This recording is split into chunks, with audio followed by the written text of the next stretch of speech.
Hello, tech friends. Since I released the demo and explanation of the analog spectrum analyzer circuit that I devised, I've been meaning to do a follow-up video with a little bit more detail. Now, at the time, I felt like I couldn't really get into the operations of that circuit because it was just a bit too complicated and out there to really cover in a short video demo format like this.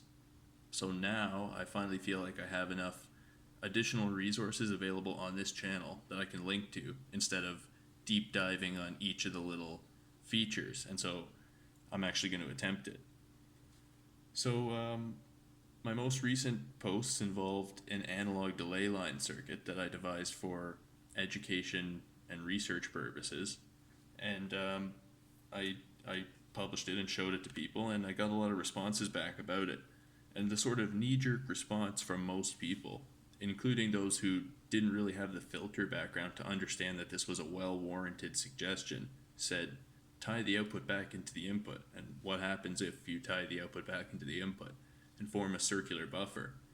And so that looks something like this. Let's see if it'll focus. There we go. So yeah, you just have a delayed signal and you're just going to feed it back into the input and keep it circulating, presumably for some long time. Again, the sort of simple thing that comes to mind are situations where the constant A is relatively small and the constant B is very near unity. And so really it's just a nearly an ideal circular buffer, hopefully. So I found that the bucket brigade is absolutely not optimal for this at all. And that was sort of the early experiments. They consisted of using the available bucket brigade chips and trying to form circular buffers and what kind of data storage can you really get with these things. And so that absolutely doesn't work in the case of the bucket brigade. And in the case of a potential transfer line, like the one I demonstrated, it's not that much better. It is better. It's easier to do that way, but it's still not perfect, right? Most of the corruption in the waveform occurs as you're dynamically passing information down it. So the easy solution to this is to use fewer transfers. And so there's a paper from Reticon which explains this single transfer device. And it's pretty difficult to draw. I don't know how clear this drawing is, but it's essentially a parallel delay register where you switch in signals into a set of caps, and then you read the signal out from that set of caps on the other side later, right? So the two switches that are closed are set up to be reading from the one that you least recently wrote to. So, it's kind of confusing, but that's the concept. And I actually did build registers like this, and they do work pretty well, and they do have the advantages that you'd imagine. But there is some pretty considerable complexity involved in getting signals in and out of this line. And then there's really severe fixed pattern noise associated with this topology. So I didn't really continue with it at all, but it is interesting to note that it exists. So I thought that if getting down to one transfer is better, surely having zero transfers would be better still. And so there's a number of ways to pull that off in a practical sense. Here's one of them. So this is a charge amp with a set of capacitors and only one is switched in at any given time. I guess that's not drawn, but I should mention that. And so you just switch through this set of caps, and it functions as a circular buffer or delay line if provided you're willing to just increment and decrement the values of the caps and read and write to it in a sigma delta kind of way. So that's pretty interesting, and I found a lot of really neat uses for a circuit like this. Normally I don't want to draw this thing, even though it's a lot more straightforward to draw than that single transfer device.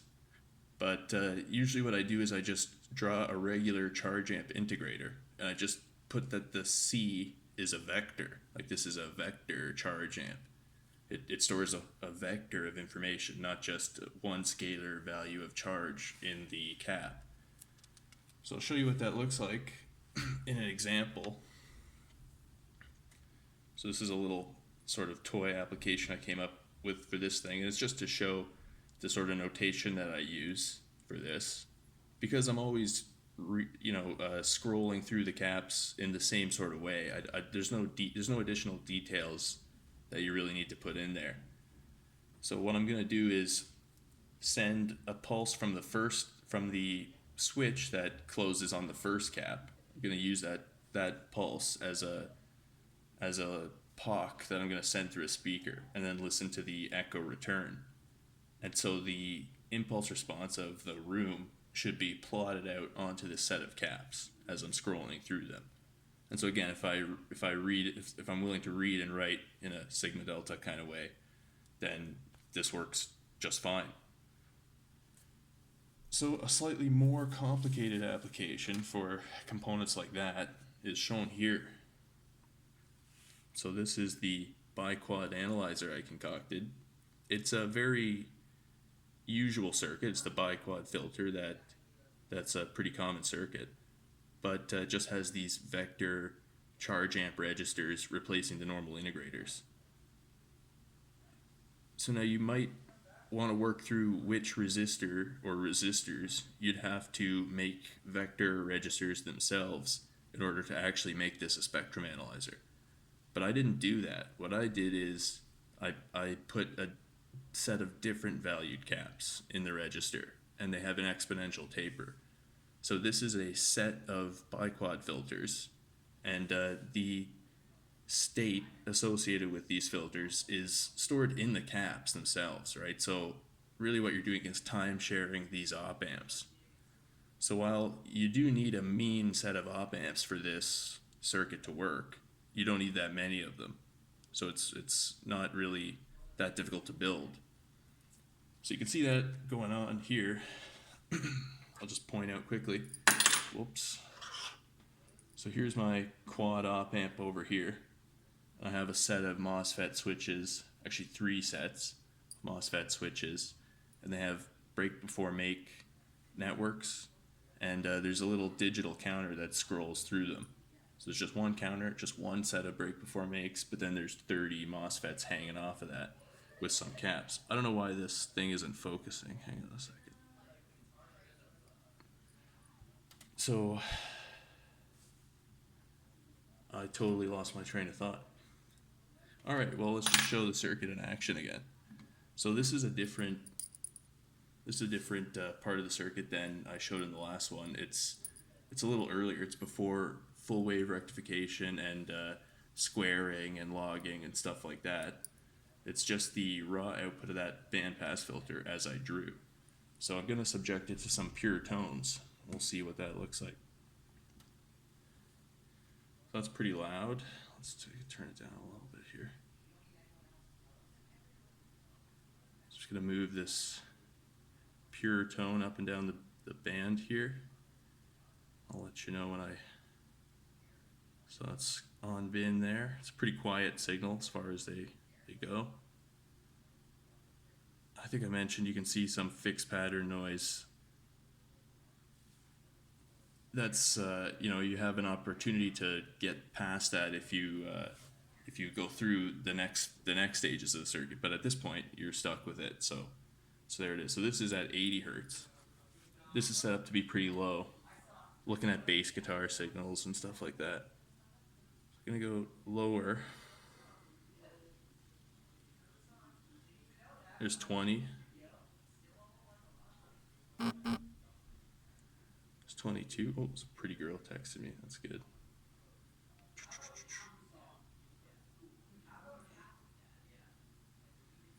So that's at 10 hertz. It's not quite on bin.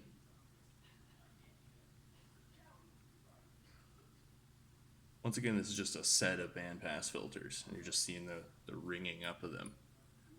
And it's probably interacting with the frame rate of the camera. What I see right now is pretty much just a solid bar.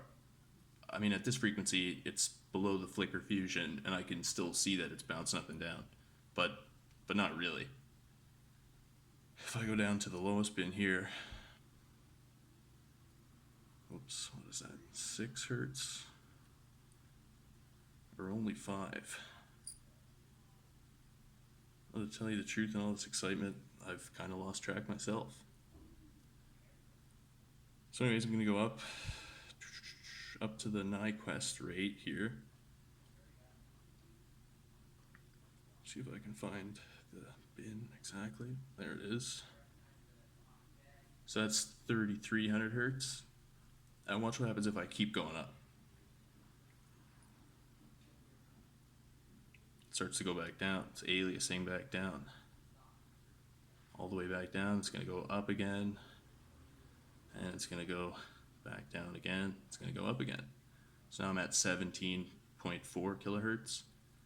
And so something to mention is that while you're used to using a spectrum analyzer type circuit in its oversampling mode, it's quite feasible to use it in any of these modes, in any of these Nyquist regions. So really the bandwidth of this circuit depends on what type of input and output filtering you're willing to do to frame this thing. So yeah, that's it for now, I guess. I don't really have anything else to add. Just sweep up and down the band a few more times. I guess I'll mention quickly that this is overtuned right now. You might see that in between. There's almost no response in either of the bins.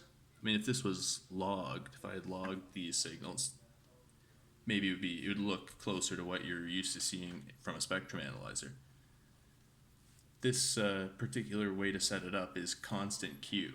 Each of the filters has the exact same Q. Or at least ideally should have the same Q. So yeah, that's it. There's the spectrum analyzer in action. Thanks for watching.